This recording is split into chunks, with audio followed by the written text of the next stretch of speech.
छप्पर वाला स्कूल आपने सुना होगा, छप्पर वाला कैफे और ढाबे को भी आपने जरूर देखा होगा, लेकिन अब हम पेश करने जा रहे हैं छप्पर वाला अस्पताल। वो भी ऐसा वैसा अस्पताल नहीं, प्रॉपर कैंसर का अस्पताल, और वो भी सरकारी। जी बिल्कुल, आप सही सुन रहे हैं भाई साहब, ऐसा हॉस्पिटल है ना जिसमें ना छत है, ना दीवारें हैं, ना वो सुविधाएं हैं जो अस्पताल में होनी चाहिए, लेकिन तब भी अस्पताल चल रहा है। अस्पताल में क्या है? सिर्फ और सिर्फ छप्पर, छप्पर और छप्पर। मैं बिल्कुल मजाक नहीं कर रही, स्क्रीन पर आप फोटो देख सकते हैं। फोटोज में क्या दिख रहा है आप खुद बताइए। आपको दिख रहा होगा बेड, और बेड के ऊपर दिख रहा होगा घास फूस वाला छत, यानी कि छप्पर। ये अस्पताल और कहीं नहीं चल रहा है, ये अस्पताल उस प्रदेश, उस देश में चल रहा है। पाकिस्तान का नहीं ना है ये अस्पताल उस देश का है, उस प्रदेश का है, जहाँ के सरकार चलाने वाले लोग ये कहते हैं कि हमने लाखों करोड़ों लोगों को पक्के मकान दिए हैं, और कुछ साल में हर इंसान के पास अपने पक्के मकान होंगे। और ये बात सिर्फ वो कहते नहीं है, बैनरों पर लिखते हैं और टंगता है। हर चौक चौराहे पर आपको ऐसे बैनर जरूर नजर आते हैं जिसमें ये कहा जाता है कि इतने करोड़ लोगों को हमने पक्के मकान दिए हैं, इतने सालों में और इतने करोड़ लोगों को देंगे, हर इंसान के पास पक्के मकान होंगे। इस तरीके की बात कहने वाली सरकार, स्वास्थ्य विभाग को लेकर जब ऐसी तस्वीर सामने आती है ना तो सब हैरान हो जाते हैं। घर तो छोड़िए साहब, पूरा अस्पताल चल रहा है, वो भी पक्के किसी छत पर नहीं, छप्पर में चल रहा है। क्या मजाक चल रहा है, मतलब ये गजब ही का हाल चल रहा है। स्वास्थ्य विभाग को लेकर सरकारें बड़े बड़े वादे और बड़े बड़े दावे रोज ही करती है। आपने जरूर ही सुना होगा कि स्वास्थ्य विभाग में ये हुआ, स्वास्थ्य को लेकर सरकार ये कर रही है, वो कर रही है, लेकिन जमीनी हकीकत जो है वो इस फोटो में साफ नजर आ रहा है। सिर्फ स्वास्थ्य विभाग की कमियां नहीं दिखाता है ये तस्वीर वो चीजें बता रहा है कि वो तमाम लोग जिनकी जिंदगी के साथ खिलवाड़ हो रहा है, जो अस्पताल इलाज कर रहा है उसमें जो बीमार लोग इलाज कराने जा रहे हैं उनके साथ खिलवाड़ हो रहा है। किसी की जिंदगी के साथ खिलवाड़ करना मजाक है क्या? मतलब सोचने वाली बात है कि सरकारी अस्पताल चल रहा है, वो भी सरकार के नाक के नीचे चल रहा है। और कैसा अस्पताल है? घास फूस छप्पर वाला सरकारी अस्पताल, और उसमें इलाज हो रहा है कैंसर जैसे गंभीर बीमारी का इलाज हो रहा है। ये जो अस्पताल है वो दावा करता है कि वो कैंसर का इलाज कर सकता है। उस सरकारी विभाग, ये जो अस्पताल है उसका रजिस्ट्रेशन भी हुआ है, प्रॉपर पंजीकरण भी हुआ है, रजिस्टर्ड हॉस्पिटल है घास फूस वाला। कैसे? मतलब सोच कर देखिए कि सरकार के नाक के नीचे एक ऐसा अस्पताल चल रहा है जिसमें ना बिल्डिंग है, ना बिल्डिंग का कोई मकान है, ना अस्पताल की वो सुविधाएं हैं जो एक आम अस्पताल में होनी चाहिए, लेकिन तब भी अस्पताल चल रहा है। और पहले ऐसा देखने से लगता है कि हो सकता है कि कोई फर्जी तरीके से चला रहा होगा, ये कोई सरकारी अस्पताल नहीं होगा, बस सरकारी अस्पताल होने का दावा किया जा रहा होगा। लेकिन जब इस पर जांच होती है तो पता चलता है कि अस्पताल दरअसल रजिस्टर्ड था, अस्पताल को सरकारी कागज पर चलता हुआ माना भी गया था। तो जो नोडल अधिकारी थे वो क्या देखकर साइन किए भाई? अस्पताल की जब बिल्डिंग ही नहीं है, अस्पताल के पास अपनी कोई इमारत ही नहीं है, वो सुविधाएं ही नहीं है जो अस्पताल में होनी चाहिए, तो वो अस्पताल चलाने की इजाजत कैसे दे दी? मतलब उन्होंने क्या सोचकर साइन किया होगा कि जाओ इस छप्पर में अस्पताल चला दो, गरीबों का इलाज कर दो, और वो भी ऐसा वैसा इलाज नहीं, कैंसर का इलाज कर दो। मतलब मजाक चल रहा है। हैरानी होती है कि मतलब इतने बड़े देश में, इतने बड़े प्रदेश में इस तरीके का अस्पताल चल रहा है, लोगों का इलाज हो रहा है, और सोचने की बात यह है कि इस तरीके का दुर्लभ अस्पताल चल रहा है। अब आप सोच रहे होंगे ऐसा अस्पताल कहाँ है, आपने इसको क्यों नहीं देखा? तो मैं आपको बता देती हूँ कि जब आप हरदोई से लखनऊ नेशनल हाईवे की तरफ बढ़ते हैं तो एक कस्बा पड़ता है कछौना, उसी के पास एक गांव है कटिया माऊपुर गांव। वहां पर जो मुख्य सड़क है, मुख्य सड़क पर एक आपको ढाबा नजर आता है, फौजी ढाबा।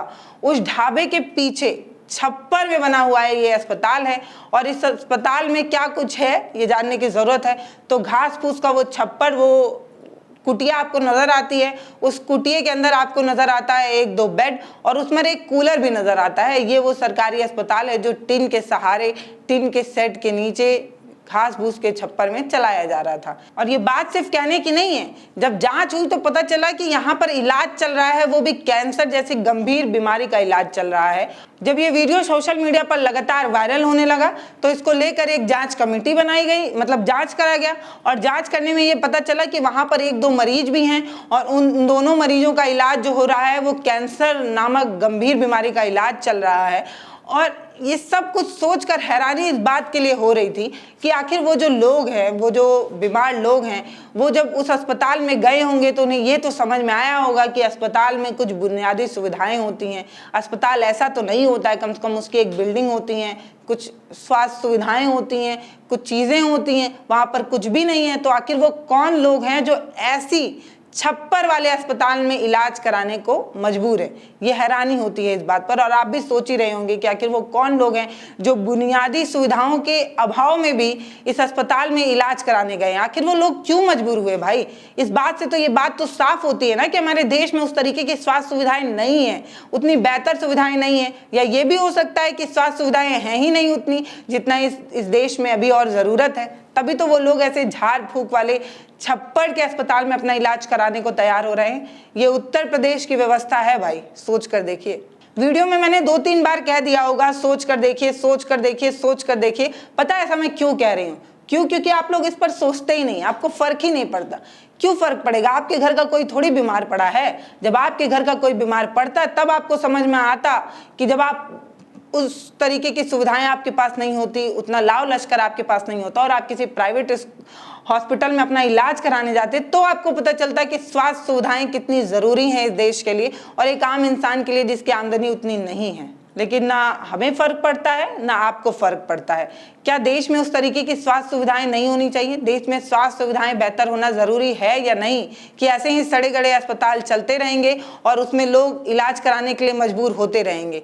ये एक बहुत बड़ा मुद्दा है, लेकिन ये कभी मुद्दा बन ही नहीं पाता। ना देश का मुद्दा बन पाता है, ना चुनाव का मुद्दा बन पाता है, ना कम से कम वो आम इंसान का मुद्दा बन पाता है। वो चाय के टफरी पे बैठे वो जो लोग जो देश के और राजनीतिक मुद्दों पर चर्चा करते हैं, वो कभी स्वास्थ्य की चर्चा नहीं करते। इसीलिए कभी मीडिया का मुद्दा भी नहीं बनता। मीडिया से भी इस तरीके के मुद्दे गायब होते हैं, टीवी से गायब होते हैं, अखबारों से गायब होते हैं, राजनीतिक पार्टी के मैनिफेस्टो से गायब होते हैं, चाय की चौपालों से गायब होते हैं, हम सबके दिमाग से भी गायब हो जाते हैं। तब तक गायब रहते हैं जब तक अपना कोई बीमार ना हो जाए, और तब तक गायब रहते हैं जब तक हम स्वास्थ्य सुविधाओं के लिए दर दर भटकते नहीं रहते हैं, तब तक गायब हो जाते हैं।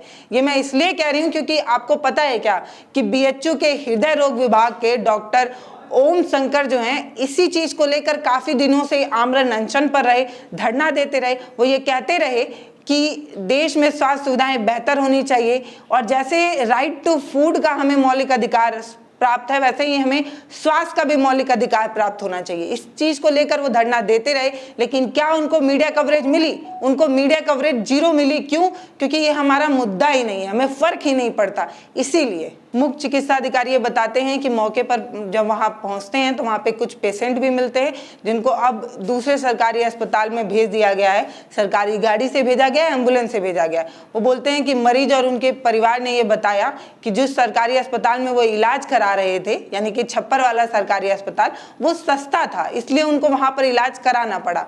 और वो ये बताए थे कि इससे पहले वो जहाँ भी गए थे वो काफ़ी महंगा था और वहाँ से उनको ट्रांसफ़र कर दिया गया था, इसलिए उन्हें मजबूरी में यहाँ पर इलाज कराना पड़ रहा है। लेकिन वो ये भी बताते हैं कि ये अस्पताल किस तरीके से चल रहा था, इस पर अभी जांच चल रही है। ये अस्पताल पूरा अवैध था, इस तरीके की बात वो कहते हैं। जब उस मरीज से बात की गई जो उस अस्पताल में एडमिट थी, वो उन्नाव की रहने वाली हैं, उनका नाम है पूनम। उन्होंने बताया कि उनके पति ने बताया कि उनकी पत्नी का इलाज जो है वो कैंसर नामक गंभीर बीमारी का इलाज वहाँ पर हो रहा है और हर महीने 30,000 रुपए उनसे लिए जाते हैं। इसके अलावा दवा का पैसा जो लगता है वो अलग, इस तरीके की बात वो बताते हैं। यानी कि एक सरकारी अस्पताल जो सरकारी उसमें रजिस्टर्ड भी है, इस तरीके की बात भी सामने आई है। बस ये बताया गया है कि कुछ महीने पहले ही उसका रजिस्ट्रेशन खत्म हुआ था और दोबारा से उन्होंने रजिस्ट्रेशन के लिए अप्लाई नहीं किया था। यानी कि अस्पताल काफ़ी दिनों से चल रहा था, उसको दोबारा से उसका रजिस्ट्रेशन के लिए उन्होंने अप्लाई नहीं किया। बस इतना ही दिन का जो गैप है वो अवैध तरीके से हुआ है, बाकी अस्पताल तो सरकारी था। इस तरीके की बात भी सामने आई है। उन्होंने बताया है कि पूरे मामले पर कार्रवाई की जा रही है, जांच किया जा रहा है और जो नोडल अधिकारी हैं उन्होंने किस तरीके से रजिस्ट्रेशन किया था इस पर भी जांच की जा रही है, उनसे जवाब तलब किया जा रहा है और ये सब जानने की कोशिश की जा रही है कि उन्होंने आखिर ऐसा क्यों किया और कौन सी बिल्डिंग देखकर, कौन सी इमारत देखकर उन्होंने साइन किया। इस तरीके के सवाल पूछे जा रहे हैं। लेकिन जब से ये वीडियो सोशल मीडिया पर वायरल हुआ है तब से लोग हैरान हैं। और जब ये जाँच कमेटी बैठी तो जो अस्पताल के संचालक थे वो तो पहले ही 9-2-11 हो गए, और हमेशा ऐसा ही होता है, जब कोई फर्जी चीज चल रही होती है तो जो संचालक होते हैं वो पहले भाग जाते हैं। लेकिन इस पूरी घटना को लेकर एक सवाल जरूर खड़ा होता है कि मूलभूत सुविधाओं के अभाव में भी इलाज कराने के लिए जो लोग मजबूर हुए, आखिर वो क्यों हुए। इससे एक बात तो साफ है कि देश में उस तरीके की स्वास्थ्य सुविधाएं नहीं है जितनी होनी चाहिए, या ये भी मान सकते हैं कि सरकारी अस्पतालों के सामने जो लगी बड़ी बड़ी लंबी लंबी लाइनें हैं उससे भी लोग जो है वो परेशान होते हैं। तो देश में सबसे पहले जरूरी है स्वास्थ्य सुविधाओं पर बात की जाए, चर्चा की जाए, और ये होगा कैसे, जब हम और आप मिलकर इस पर चर्चा करेंगे। बहुत जरूरी है, रोटी कपड़ा मकान के बाद अगर कोई बहुत जरूरत की चीज है तो वो है स्वास्थ्य, वो है हमारे और आपके लिए सस्ता और अच्छा इलाज होना। तो इसके लिए बात करना शुरू कीजिए। नमस्ते, मैं पल्लवी हूँ, आप भारत एक नई सोच देख रहे हैं। इस छप्पर वाले अस्पताल पर आपकी क्या राय है, हमें कमेंट सेक्शन में लिख के जरूर बताइएगा।